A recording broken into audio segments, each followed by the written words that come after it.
My name is Andrew Blum. I'm the executive director of the Kroc Institute for Peace and Justice here at the Kroc School.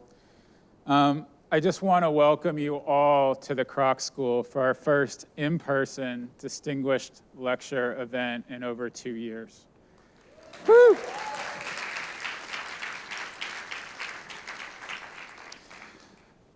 Here at the Kroc School, our mission is to equip and empower change makers to shape more peaceful societies and address humanity's most urgent challenges. We do that every day with our students in our 4 master's programs. We do that with our research. We do that with our partnerships with community partners here in San Diego and around the world. And we do that with our events. So we are really pleased to be able to welcome you back to our Peace and Justice Theater.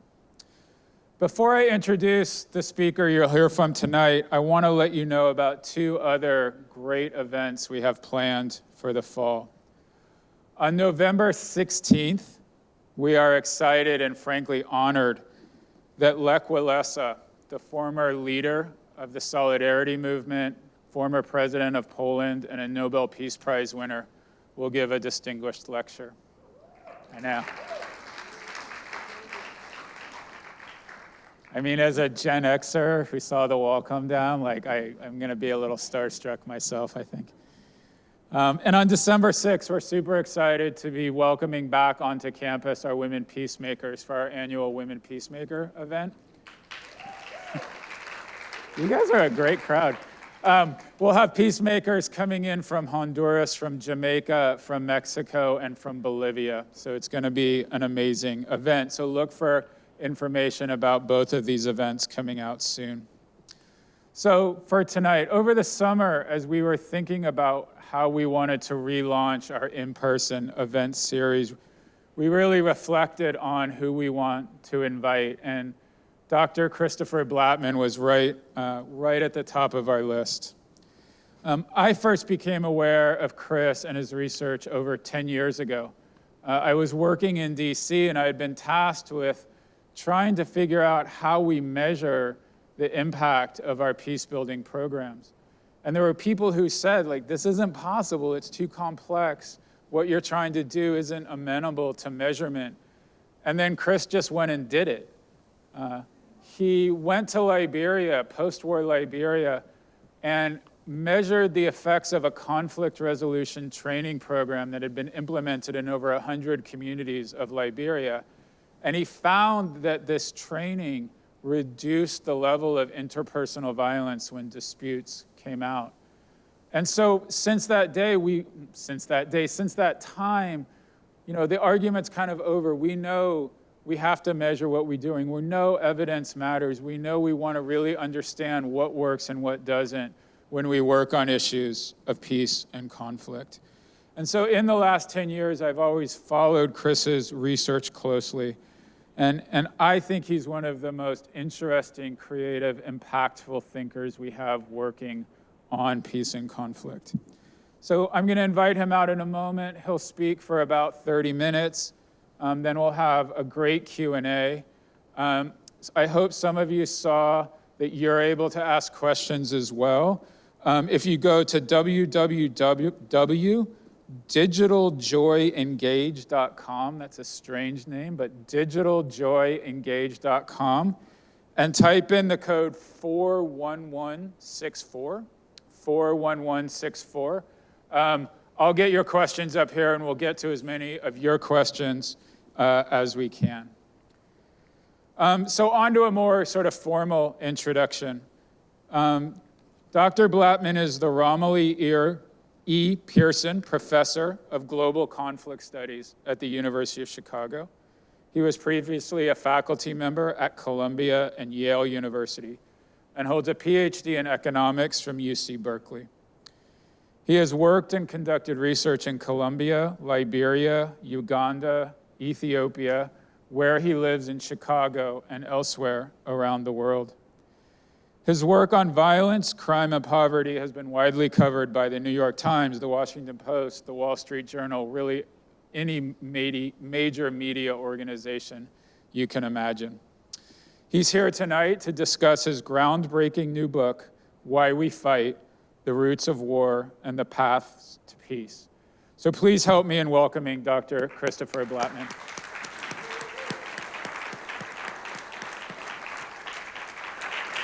Thanks for having me.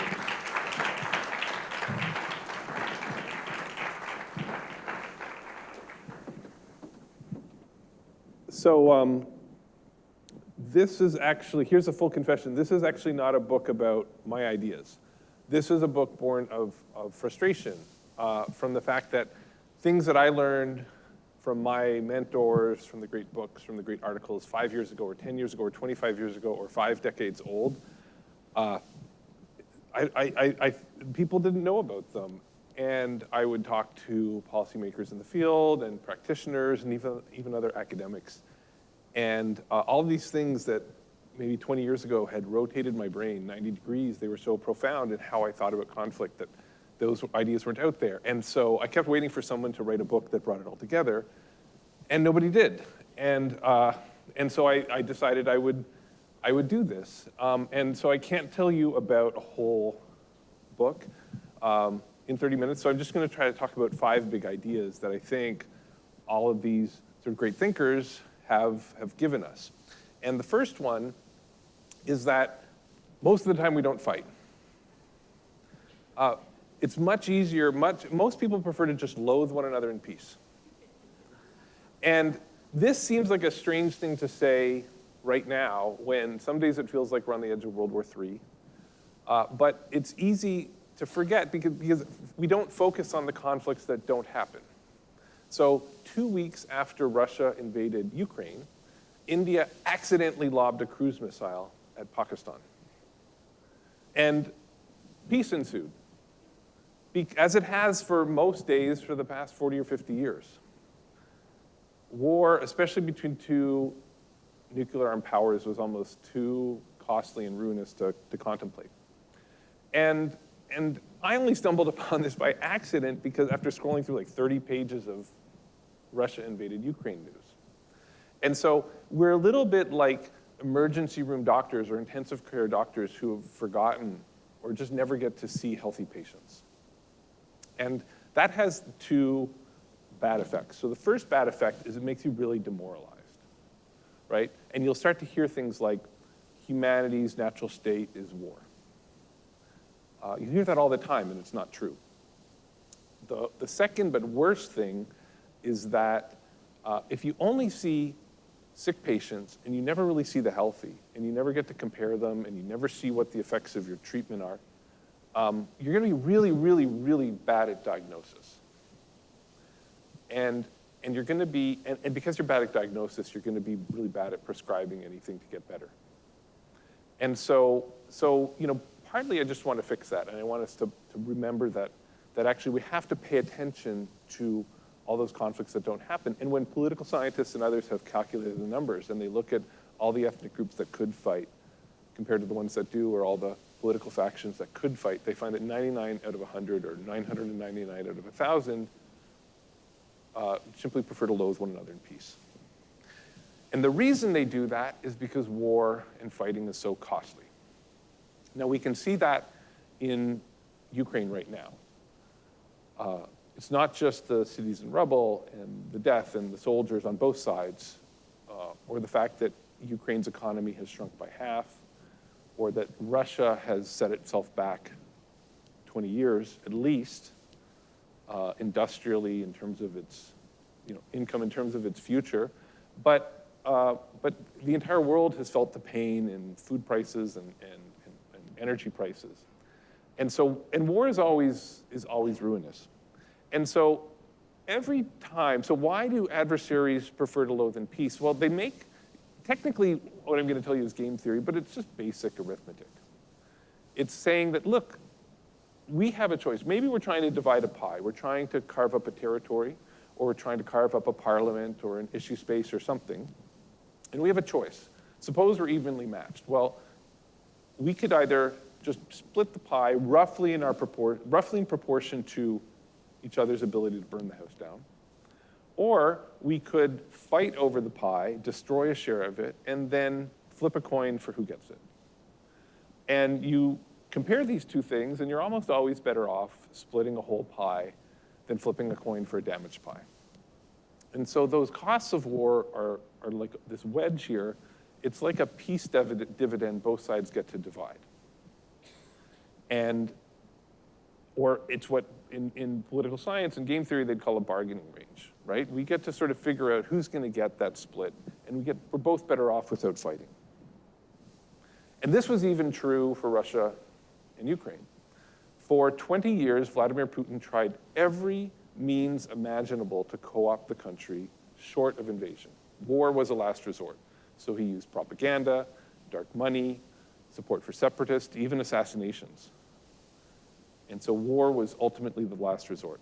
Moreover, it's a tool that he never needed to use against most of the countries that he was trying to co-opt and subdue, Belarus or Kazakhstan and so forth. So he's managed to essentially offer a raw deal, right? These aren't adversaries that are equally matched. Russia and Vladimir Putin, I don't know, maybe they have 80 or 90% of the ability to burn the house down, and so they demand 80 or 90% of the pie. And most of his neighbors reluctantly complied, right? Peace isn't always just. And Ukraine said no. So if we don't fight because war is costly, then every reason why we do fight is a reason that a leader or a society ignored or was willing to pay those costs of war. All right? And if you remembered one thing, remember that. Right? A leader or society was willing to pay or simply ignored those costs of war.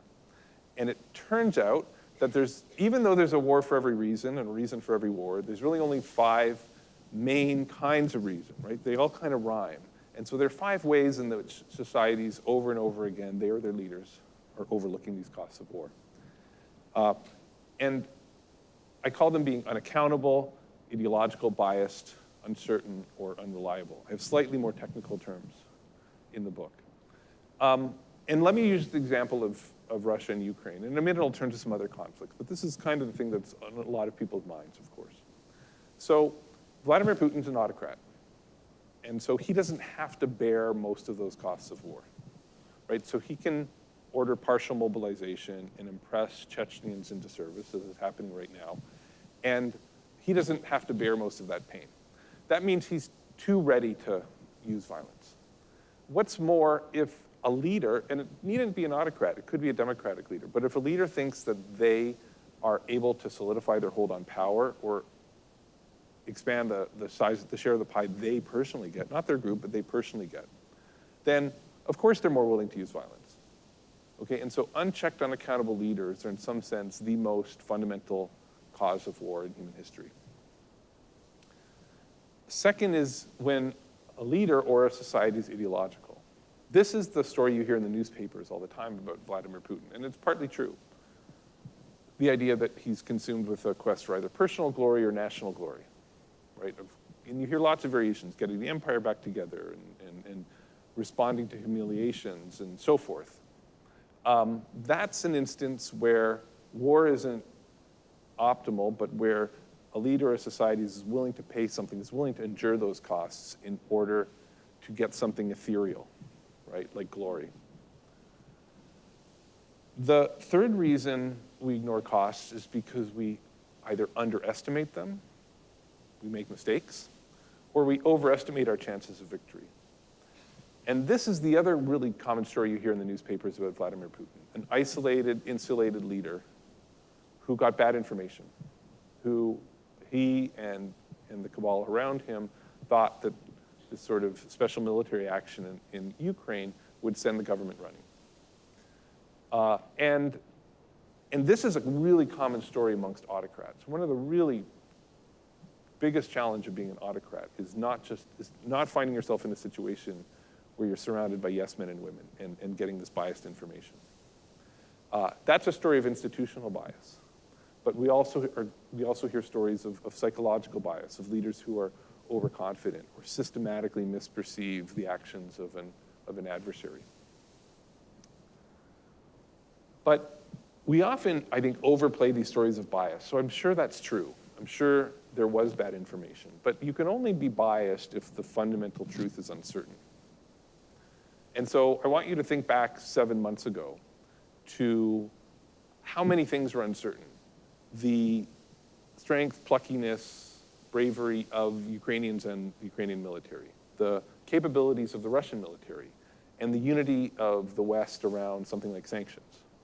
And the idea that Russia would get a bad draw on all three, almost nobody predicted, least of all Vladimir Putin. All right? And so amidst this fundamental uncertainty, not only was there room for bias, but war becomes a gamble because you're not quite sure what the truth is. All right, and now this is where we also introduced strategy or actual game theory, right? And something, if anyone here has played poker, you already instinctively understand it. And this is the idea that you never actually trust your adversary to tell you the truth about their strength because you're worried they're bluffing. Okay, so if you've ever played poker, you know that your optimal strategy, amidst this uncertainty, you don't know their hand, they don't know yours. Your optimal strategy is never to bluff all the time, and it's not to bluff none of the time. And knowing that they might bluff some of the time, your optimal strategy is never to fold all of the time, and it's never to call all of the time. Right? You both behave probabilistically. Sometimes you need to bluff, and sometimes in the fear your adversary is bluffing, you need to call or invade.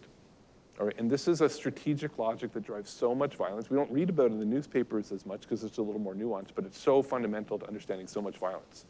And I'll give other examples in a minute. And the last is when you don't trust your adversary to stick to the deal. So that optimal deal where you're both better off with peace exists. You both know it, but you think that your adversary has an incentive to renege. Now the classic case, and it's the one that people use to understand World War I, the US invasion of Iraq, the Peloponnesian War, the list goes on and on and on, almost every long war in history. The classic one is called the preventative war. It's you think, my adversary, I think they're going to get more powerful in the future. So Germany looks at the rise of Russia. The US fears Saddam Hussein getting the bomb. On and on, all of these sorts of situations where even if it's just with some probability, they're going to, that balance of power is going to shift dramatically in future. And if I invade now, I can lock in my advantage because I don't trust them to not use their sort of superior power or their increased influence in the future to sort of shrink the share of the pie I receive. Okay, and so this is what political scientists and economists call a commitment problem. And again, it's sort of a subtle strategic thing that drives a lot of wars. Of all of the five, this is the one that probably influenced Vladimir Putin's invasion of Ukraine the least. Nonetheless, it helps us understand a little bit about the timing, right? Because in some sense, Russia early this year was at its peak leverage vis-a-vis Ukraine. There was this sort of now or never logic to the timing of the invasion, because here was a country, Russia, economically stagnating for the last few years, surely not moving up, Ukraine with nowhere to go up but economically, and seemingly inexorably moving politically and militarily towards closer and closer to the West, to the European Union. All right, and so this now or never logic didn't create a full commitment problem, but amidst all these other factors maybe helps us understand a little bit the logic amidst not just the bias, not just the ideology of an adversary, but also to recognize some of the strategic incentives they have. It's a classic mistake we make. We demonize our enemies and we attribute everything to the psychological causes of war, and we forget these more strategic ones, right? We have to hold all of them in mind at once. The fourth lesson that I try to give in this book is that these apply to all levels of conflict. Because I don't work on great power politics. And like a lot of people in this room, 7 months ago, I could not have found Donbass on an unlabeled map. Okay, I've worked in civil wars in East Africa, ethnic conflict, and urban violence in West Africa, gang and cartel violence in Colombia and Mexico, and more recently, street violence in Chicago. And the lessons that I was learning about great power politics helped me make a lot of sense of what was happening on these other levels of conflict. So let me talk a little bit about Chicago, where I've been I've been studying and helped design one of the city's biggest responses to our spike in gun violence since 2016. And this has just brought me in contact with a lot of young men who are trying to get out of this life. And you hear two stories really commonly about why young men shoot. Both of them are true. So one of them is a story of hot reactive violence. Someone gets slighted, someone gets offended, and this seems to be, at least in their community, either the hot and emotional response that at least some resort to. The second story you hear is one of vengeance. Not a mistake, not something they necessarily regret afterwards, a long-running blood feud. One that might go back more than a decade, one that might involve their dad or their uncle or their older brothers, and they're seeking retribution for a wrong against them or a friend or a family member. The story you don't hear as much is one of reputation. But I remember, so one of the young men I worked with talked about, he said, he ran a drug gang. He said, look, the way I became a killer is simple. When we started out selling, I got robbed. And they thought I was weak. And I realized that they were just going to keep robbing me and maybe I'd get killed. And so I needed to show them what I was made of. And so, we killed a couple of them, and we did that a few times, and occasionally we had to do it again. But after that, they stopped robbing us.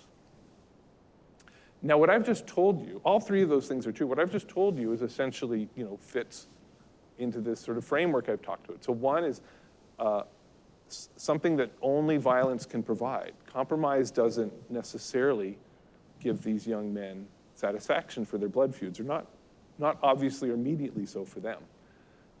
They were biased, they were misestimating the chances of victory through this hot-headed thinking. But most importantly, their need for reputation was a product of uncertainty.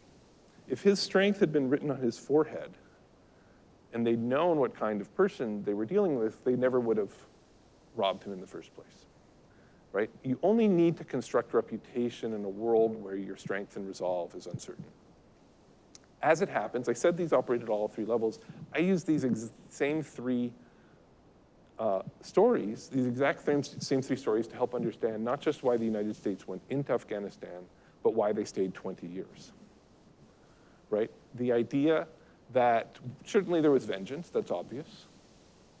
Certainly there was bias, not necessarily so much an emotional failure, but the stories of overconfidence in successive administrations, but also the intelligence failures, the systematic institutional biases that didn't lead to the right information getting to the top, have been well documented, right? So we love to focus on those psychological causes of war, the vengeance and the bias, and they're both true. But we forget the role of uncertainty, just how uncertain, especially after Somalia, the pullout from Somalia and Black Hawk Down, the reluctance to go into the Balkans, the failure to intervene in the Rwandan genocide, and on and on and on, the United States had a reputation for not willing to put boots on the ground.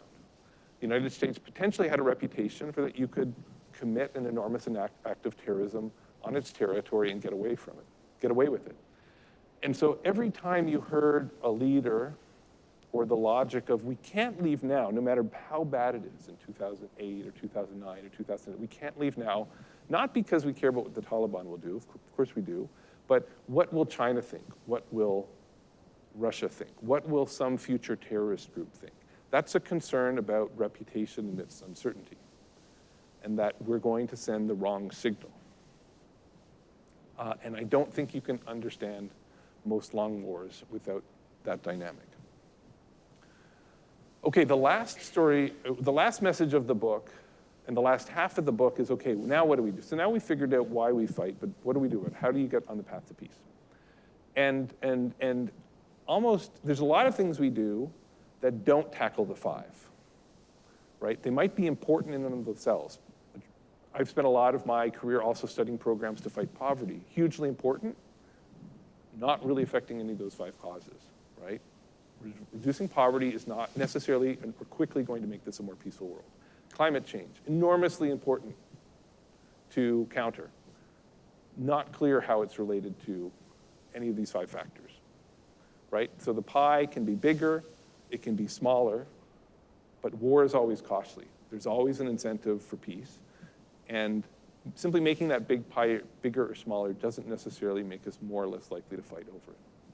Okay, every path to peace that does work tackles one of the 5. Andy talked about this project in Liberia, which, where you had either Christians and Muslims in the same village or members of 2 different ethnic groups occasionally coming to blows, neighbor versus neighbor, usually over some form of a land dispute. And occasionally that would escalate into a village-wide conflict, and occasionally that would escalate into something county-wide or nationwide. And we worked with the Justice and Peace Commission, which is a local Catholic NGO, and the UN High Commission for Refugees on a program to basically help take these traditional institutions where there were severe commitment problems because you found, let's say you went to the town chief and you got a resolution in your favor, well, the other party would simply go to the ethnic leader or the religious leader or the judge or the county chief and get their judgment. And you keep doing what's called forum shopping. Classic problem in dispute resolution between households. All right, so no, you can never get a resolution. There's a real commitment problem. You can never trust your opponent to abide by any kind of resolution.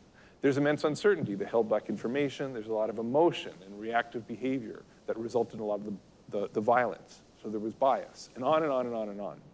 All right, and this program worked to basically provide commitment, strengthen social norms around sharing information, around not forum shopping, around what were appropriate forms of behavior that the village or the town would enforce through praise and shame, in the same way most social norms are enforced. And by doing this in 120 of the most violence-prone villages in the country, we found that we went back after 1 year and after 3 years, and there were the same number of disputes, but they were about 40% less likely to result in violence. And they were much, in some sense, quicker to resolve. Okay, and so this was an example of tackling the 5. There's a much less salubrious example that some of my own work for the last 5 or 6 years, or 6 or 7 years actually, I've been working in Medellin, Colombia. This is Colombia's second city. It's commercial industrial heartland. And we've been trying to understand the incredibly organized and hierarchical structures of organized crime in this city. And we've been meeting and trying, part of that is meeting with criminal leaders and these sort of mafia-like leaders, many of whom are in prison, and talking shop, trying to understand how the business operates and how the politics operates. And a lot of them talk to us. And one of them was telling us about an incident that happened in his cell block over a game of billiards. And he doesn't remember why the dispute broke out or how, but he does remember that very quickly one side pulled out their guns and fired on the other. And I've already told Andy, if you want to hear why they hold guns in prison, you'll have to invite me back for another lecture. 23 people were injured, amazingly not killed. But as you can imagine, that set off a cycle of retaliatory violence within the prison. And because these guys run their groups on the outside, that violence quickly spilled out onto the streets, into their neighborhoods. And again, that cycle of retaliatory violence grew. And there are 400 incredibly well-armed gangs, they're called combos, on the streets of Medellin. They control every square inch of every low and middle income neighborhood in the city. And they have a tight system of alliances. And so each gang in the city lined up behind one side or the other, and they geared for war. And Medellin has gone to war more than one time in the last 30 years, and when it has, it's become the most violent place on the planet. 4 or 5 or even 10 times as violent as most civil wars. But that's not what happened. There was never any billiards war, right? Because, and essentially the violence died there. And the violence died for a lot of reasons, but it died in part because of a set of shadowy figures, some of whom we were interviewing in these prisons. And they're not members of the combos, the 400 fractious street gangs. They're from a group of organizations, some will call bandas criminales, someone called razones, reasons in Spanish, right? A name for essentially the corporation. And so these are the big business of organized crime. They don't collect extortion from the shopkeepers, $3 a week. They collect it from the construction sites and the shopping malls. And it's a lot more than $3. And they're the wholesalers of cocaine and marijuana and pills to the combos retail operations on the street. And instead of a city with 400 fractious combos, completely disorganized and potentially in conflict with one another, each of the 15 to 17 razones have a confederation of combos. And they keep the peace amongst the combos in their confederation, and they help them negotiate with combos in other federations. And so if a combo leader is unaccountable or ideological or seeking vengeance or biased and hot-headed and emotional, well, these guys will step in and provide them plenty of counter incentives not to start a war. Because, and if these guys, and if there's uncertainty and they're not talking, well, they'll sit them down at a bargaining table, and they call it la mesa, the table. Sometimes they call it la oficina, the office. And if they're unreliable and there's a commitment problem, they don't trust the other side to commit to a deal, well, these guys will provide commitment. And they do that because nobody makes money in a gunfight, right? They don't sell as many drugs, they can't collect their extortion, but most importantly, they lose the invisibility that is their shield. And the government comes after them, these identifiable high-level leaders. And they have an added incentive to keep the peace in the city. And that's why, despite Medellin being literally 10 times as violent as the most violent American city in, say, 2010, today has a violence level maybe a quarter of that of my home city of Chicago.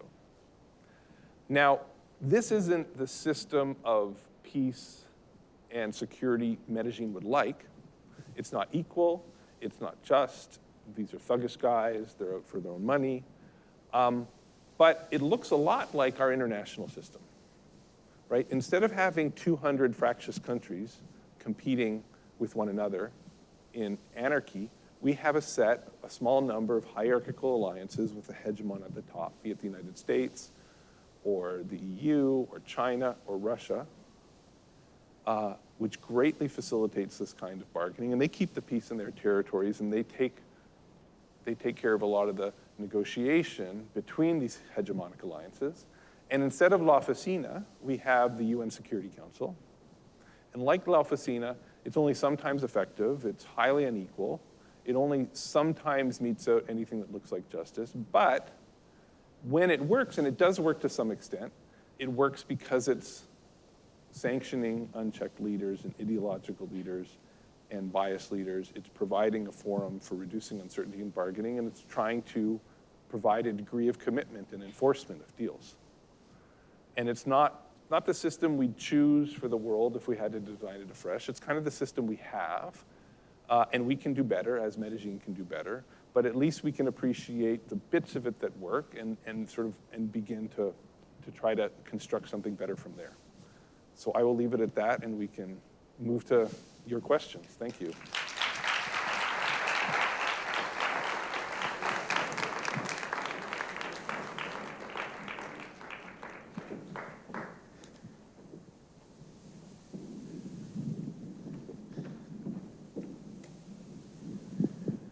So thank you.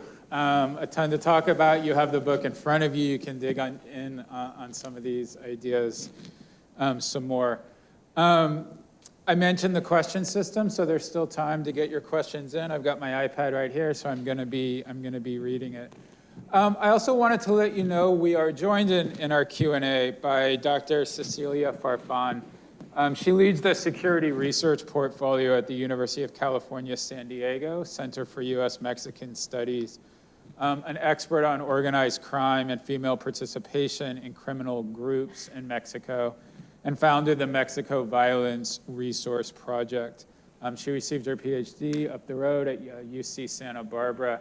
And I wanted Cecilia to join us because there's so much in our own region that we're wrestling with these issues, and really to bring that perspective to our discussion as well. So help me in welcoming Cecilia as well. I do want to start with you though, Chris, sort of a question ripped from today's headlines. As they say, we've heard talk in the last couple of years about, is the US on the brink of another civil war? I don't think we're there yet, but I'm wondering, given your framework, what might change where, enemies in the US start to not prefer to loathe each other in peace, for instance? Yeah, thanks. So I have a friend up the street, so to speak, Barb Walters, who has a great book on where she's very concerned about the United States finding itself in a civil war. Not a civil war like 100 and, what are we talking, 50, 70 years ago, but one that maybe is more like a Northern Ireland style insurgency.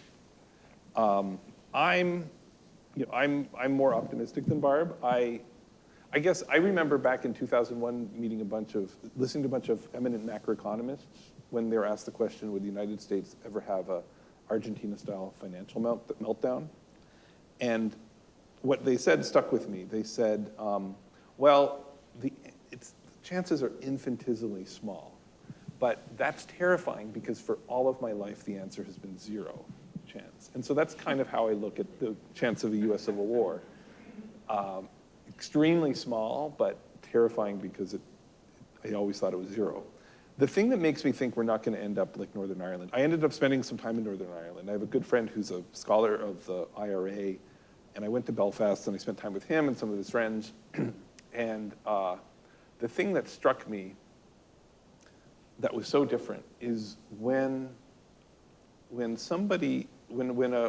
Catholic boy in Northern Ireland would throw a firebomb or something at a police station, they'd round up, the 50 or 80 men in his neighborhood. They didn't know who threw it, so they rounded up 80 people and they jailed them. Maybe they beat them up. Maybe somebody died.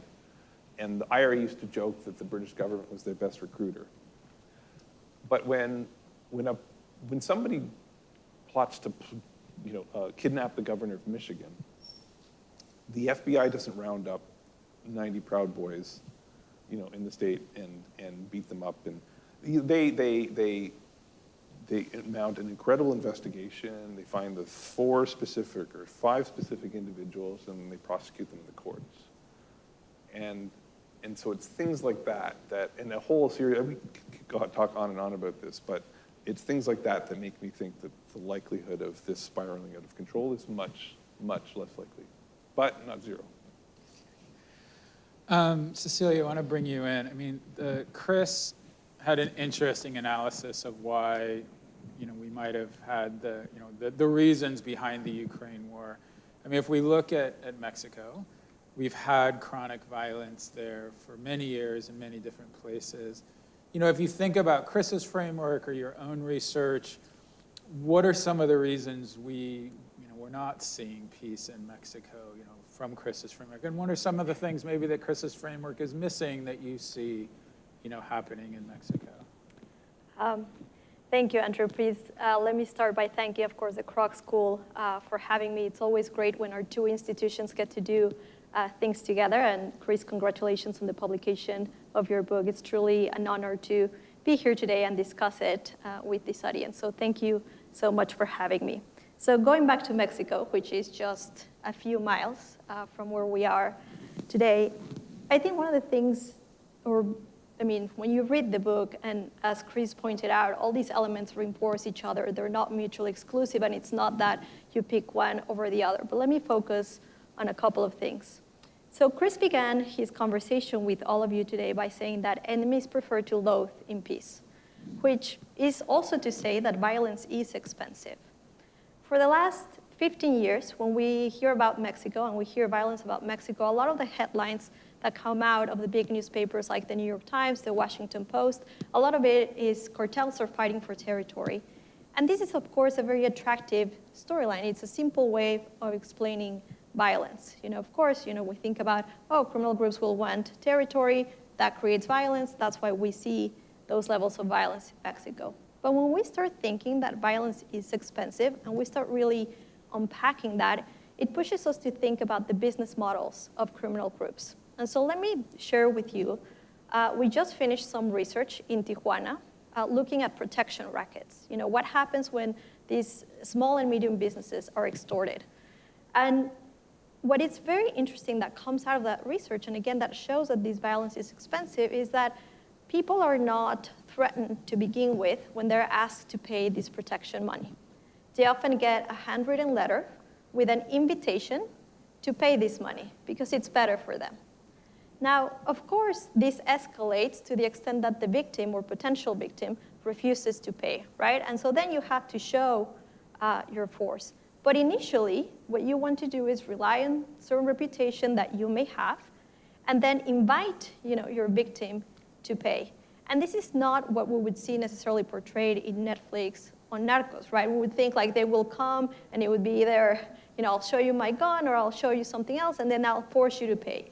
But that's not how it works because, again, violence is expensive. It's a resource. You have to deploy people. You have to give them weapons. And so let me begin extorting you by inviting you again to, invite you to, pay into your own protection. So, and perhaps, let me convince you a little bit more, if I, have already achieved something, that drug traffickers are not always violent. And I think, again, this goes back to some of the points that Chris raises in his book. Because it's, as he was just pointing out, it's bad for business. If you attract the attention of authorities, then it's more complicated to use violence. And perhaps the most paradoxical example of this from Mexico comes from an event on October 17, 2019. On that day, the Mexican army attempted to arrest a man named Ovidio Guzman, who is better known because he's the son, one of the many sons of El Chapo Guzman. So on that day, for some of you that may have seen the media of that day, and for those of you who haven't, a lot of the headlines that were coming out was, oh, this is the Syria of Mexico now, because essentially a gunfight broke out in the city, preventing the arrest of Ovidio. So the Sinaloa criminal group essentially was fighting the Mexican army on the street. It was preventing Ovidio from being taken. And it got to the point that these blockades in the city, the Mexican president, López Obrador, asked the army to stand down and let Ovidio go. There's also some videos where you can see the army asking Ovidio to call his people and ask him to ask his employees to stop the violence in the city. And what's interesting about this example is when we think about drug trafficking and we think about a state like Sinaloa that has all this law around it, we tend to think, oh, it has to be a violent place. And what was fascinating and very paradoxical of that particular day is that we learned that they have this great firepower capacity that they choose to not exercise every day. We saw it on full display that Black Thursday, like it's known today, but we don't see it every day in the state. They prefer to go about their business in different ways. And just a few months later, in the cathedral, in the main square of the city of Culiacán, the capital city of Sinaloa, one of the daughters of El Chapo married. And there was no need to use violence. There was no need to blockade the city. Everyone knew who was getting married there.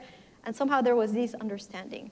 So why I'm sharing this example with you again is that in that particular day that we saw so much violence in that particular city, it also became very evident that despite having that firepower capacity, they're not choosing to exercise it every day. And this goes, once again, back to this idea of the business model. I'll just give one more quick idea and I'll wrap up this first round of comments. In the last 15 years, as we've discussed, and I bring a video because it ties into one of the other points that Chris raises in his book that has to do with as you cannot commit because the power of one of the groups is rising. When the assault weapons ban lapsed in the United States, it meant that criminal groups in Mexico all of a sudden had access to much more powerful firearms than they had in previous years. So in places like Texas, Arizona, New Mexico, where there's no limits, for example, in the type of ammunition that you can purchase or you can buy a caliber 50 assault weapon, that has also changed the game and the landscape of what we see in Mexico. So that firearms trafficking that happens from the US to Mexico, and if we think about how it changes the calculations between these two groups, is very important. We have a survey that shows 70% of Mexicans believe criminal groups have more and better weapons than the armed forces. I can assure you the Mexican Army and Navy have much better toys than criminal groups. But perception is what matters in terms of security, as Chris just explained to you. And again, just going back to this idea of illicit drug trafficking, illicit firearms trafficking also impacting what's happening in Mexico. So I'll stop there for this first round of comments. Thank you. So interesting how it ties into the various reasons, the calculations of is your northern enemy getting stronger because they have access to guns and how that changes the calculations. But I wanted to follow up on one thing Cecilia said, Chris, and that's this idea of the kind of, you said, peace is not always just, it's not always the peace you want. We're sitting here in the peace and justice theater, so we think about this a lot. So I want to read one passage from the book and have you dig in a little bit. You write, this might be the toughest trade-off in peace building, one the world is still struggling to get right. Should superpowers buy off dictators and warlords to avert a civil war? Should a principled president bring a powerful and corrupt leader into government? Should a city come to an implicit bargain with its mafias and gangs to keep the peace? So, you're right to say when we act in the world, there's sometimes tensions between peace and justice. So, as you're advising people in Medellin or elsewhere, how do you suggest they think through these kinds of tensions and challenges? Yeah, well, it makes me glad I'm not in charge of these decisions some days. So, yeah, the United States faced this in Afghanistan, for example. Pacifying the country might mean putting a warlord in power, even someone who's selling heroin to the United States in order to, preserve an ally and avoid at least some measure of violence. So it's like this terrible, terrible trade-off. And in Medellin, the government has this is this sort of pax mafioso that exists there.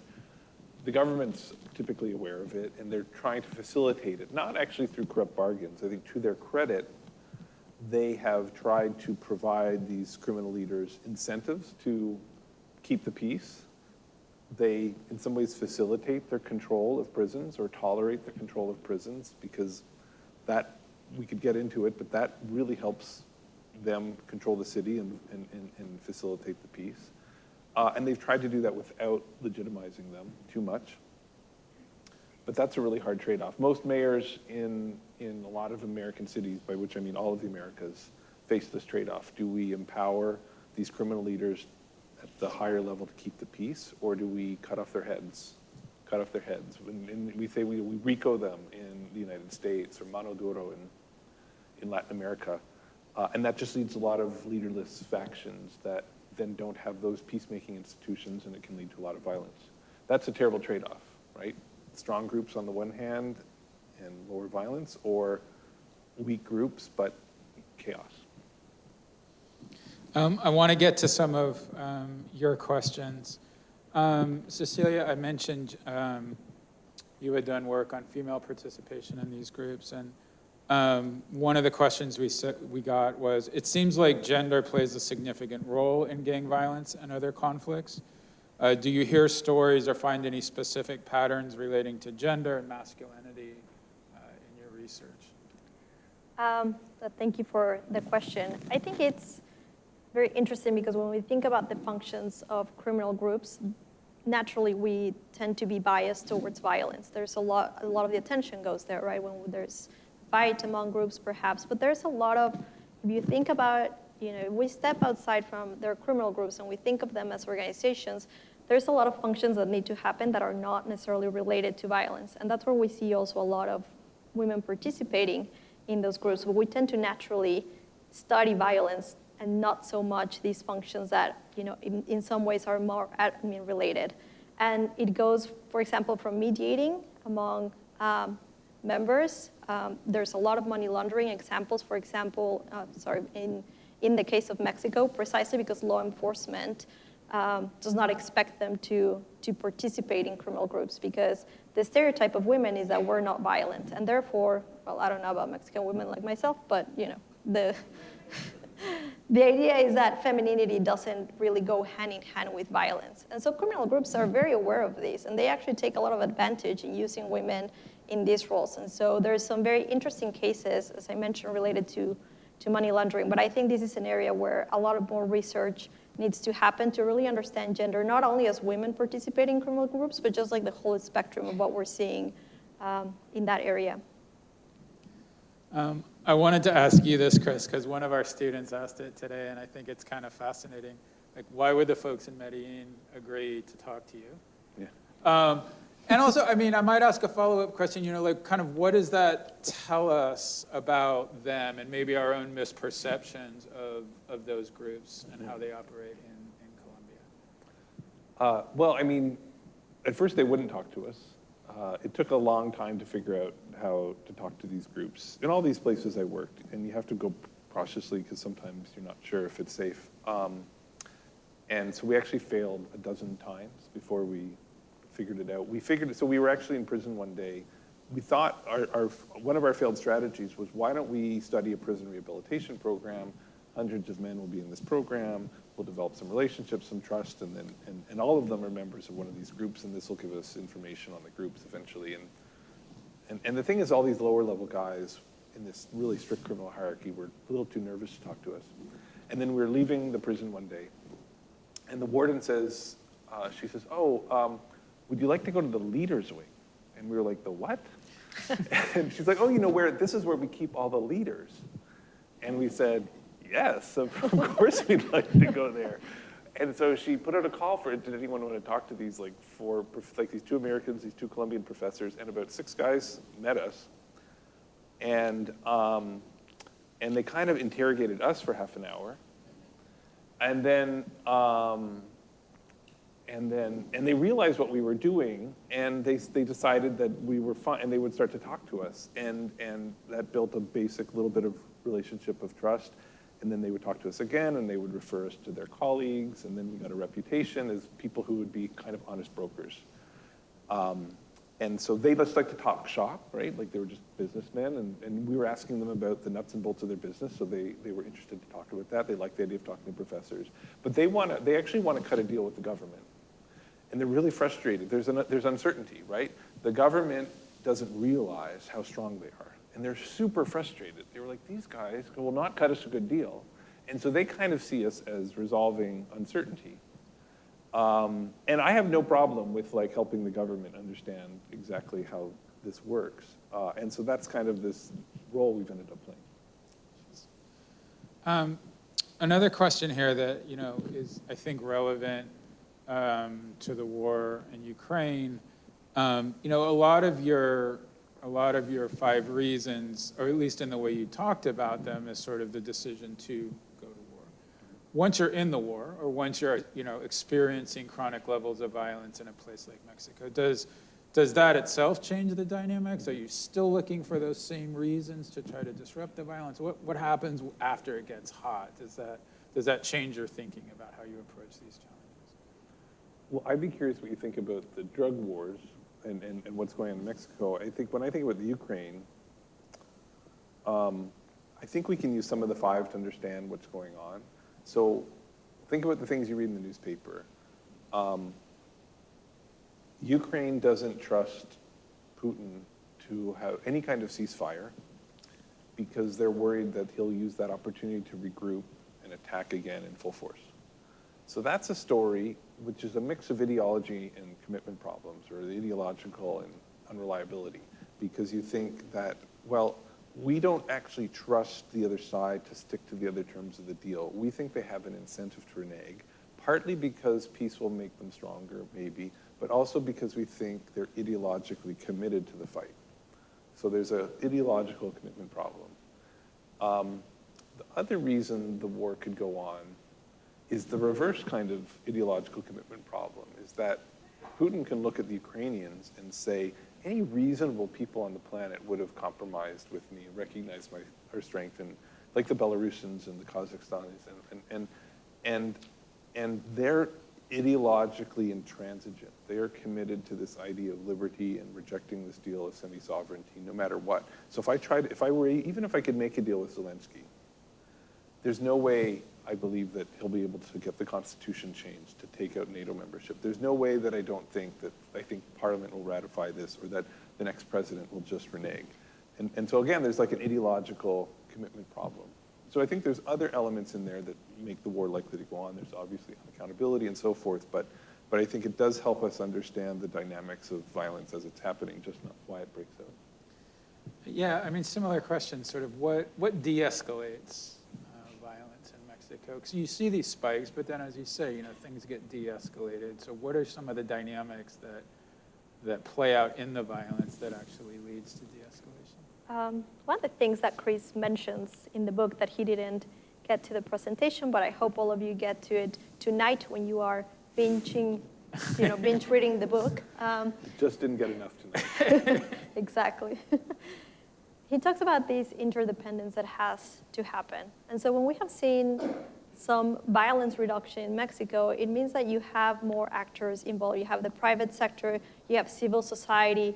In border cities, you also get partners, for example, from the US who care about what is happening in Mexico. A lot of businesses from the US that operate in Tijuana don't get extorted precisely because they have these ties and these links to the US. And again, criminals understand that the last thing that you want to have is a DEA like ruining business for you as they tend to do. And so, those businesses tend to be left alone. They operate in other parts of the city that are separate from, the other Tijuana that is not necessarily connected to the US. And so when we see Mexico and we think about, what needs to happen, I think there's a lot of involvement of several groups that say, we need to reduce this. And I think one very good example is Monterrey, also a city in the north part of Mexico. A lot of the drivers there's a lot of companies that operate in Nuevo León, the state. A lot of the drivers of these trucks were getting kidnapped. And of course, that was bad for business for the companies. So the private sector got together with the authorities, and now they have one of the best anti-kidnapping units in the country. Now, this is not the same story as with homicides, but of course, because this was touching their business interest, they had a clear link they had these incentives to reduce violence. And so I think, in Mexico, I would argue that it depends what part of the country that we're talking about. But when there's, again, thinking beyond just, these are just narcos fighting for control, when we think about the institutions that need to be involved, when we think about better policing, that's when we start seeing some reductions. And we know this because when the private sector has participated, but then thought, okay, the problem is solved, and they take steps back, that's when we see violence spike again. And so, there's obviously a long way to go and think about how to reduce those levels of violence in Mexico, but I think one way is that. This is the last question for Chris, and it's just a question I like because it kind of gives you the floor. Someone asked, throughout all your research, what was the thing that surprised you the most?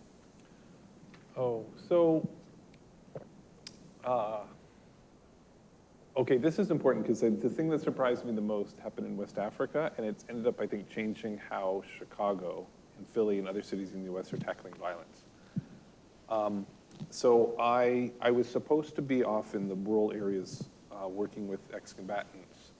My wife and I had a project with trying to reduce mobilization into civil wars. And I got sick. I was a really early H1N1 victim. And I was holed up in a Liberian hospital in the capital for a week. And then I got healthy, but I had to stay in the capital. And so I called up this guy I knew and said, who I knew his way around the capital to sort of show me how things worked there. And he could go to the mobile phone fencers or the drug dens run by Charles Taylor's ex-anti-terror squad unit leader and all these, and we could go in and I could ask them how this business worked because he could go anywhere. And every time we would go into the drug den or something, and we'd come out and there'd be a guy shining shoes across the street.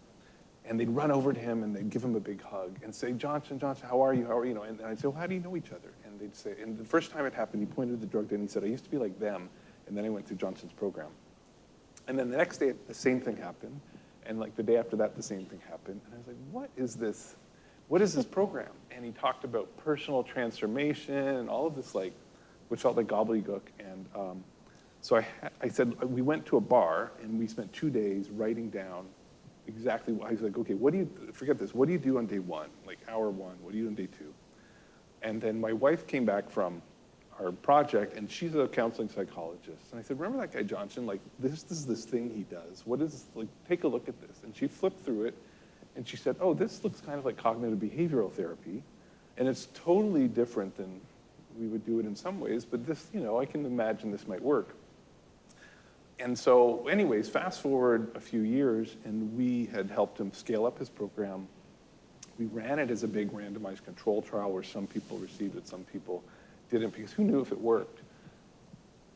We just went back after 10 years, and the men that went through his program, about half of them left these lives of violence. So like a 50% improvement in violence. They committed maybe 20 or 30 fewer crimes per year. So over 10 years, that's like 300 fewer crimes. And the program costs $500. Total, maybe the most impactful thing I've ever seen in my life. And it kind of caught on, and people in Bogota and Mexico City, and even I moved to Chicago, and they were like, oh, we heard about this. We started a program like this. And so I was like, oh, why don't we, and now we've just studied it. And it hasn't worked quite as well as in Liberia, but we still, the men who went through this program, 60% reduction in homicide arrests. So anyways, it's a really like, that, I just thought he was totally nuts. And yet he had discovered this amazing thing that seems to work, and now it's getting picked up, but I couldn't be happier. It's fantastic. So let's leave it there on a good news note. Before we close, I do want to remind you again, look out for our future events this fall. We have great events coming up. These events would not be possible without the support from attendees like you. So once again, thank you so much for coming and spending your valuable time here with us at the Kroc School. I also really want to thank everyone here at the Kroc School working behind the scenes to make this happen. I'm not going to name names because I'll forget somebody, but they work very hard to make these events happen. So thanks to them. And so once again, in closing, please join me in thanking both Chris and Cecilia for all the insights they've shared tonight.